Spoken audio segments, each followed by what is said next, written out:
Post office मासिक आय योजना 5 वर्ष ପାଇଁ फिक्स्ड इनकम प्रति मासरे मिलिबो एतिकी टंका। अधिकांश डाकघर योजना विपदमुक्त। एठारे आपण निवेश करुथुवा टंका सुरक्षित। सेहीपरि एगुड़िकर सुध हार मध्य आकर्षणीय। यह मध्य सरकारक द्वारा ग्यारंटी दिया जाइछि। कहा पाई सर्वोत्तम एमआईएस स्कीम एही योजना अवसर प्राप्त वरिष्ठ नागरिक गृहिणी मानक पाई सर्वोत्तम। एथिरे आपनको 5 वर्ष पाई एककालीन राशि जमा करबाको पड़िबो। आपणक जमा तारीखरु पोस्ट ऑफिस आपणको प्रति मासरे सुध देवा आरंभ करिबो।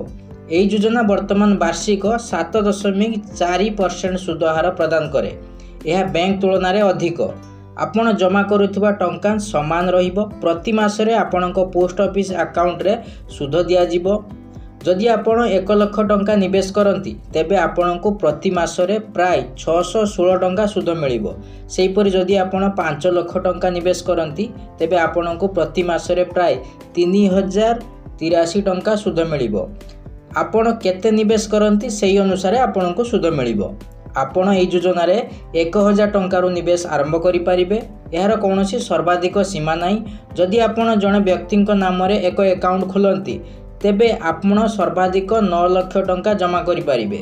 जदि आपण 2 किंबा 3 जन लोकंक सहित एक अकाउंट खोलती तेबे आपण सर्वाधिक 15 लाख टंका निवेश करि परिबे। प्रति मासरे 5550 टंका। जदि आपण गोटे अकाउंट रे सर्वाधिक 9 लाख टंका निवेश करती तेबे आपनको वार्षिक 7.4% सुध हार रे प्रति मासरे ठीक 5550 टंका मिलिबो। एही योजना रे कार्यकाल मध्य जहाँ 5 वर्ष आपण प्रति मासरे नियमित सुध पाइबे। 5 वर्ष परे आपण प्रारंभिक भाव में निवेश करिथिबा संपूर्ण मूल राशि यथा 9 लाख टंका फेरी पाइबे। आपण एही टंका को आपण निज काम पय व्यवहार करि परिबे किंबा मासिक आय अर्जन करिवा पय रखिबा पय वर्ष वर्ष धरी समान मासिक एमआईएस योजना रे पुनर्निवेश करि परिबे।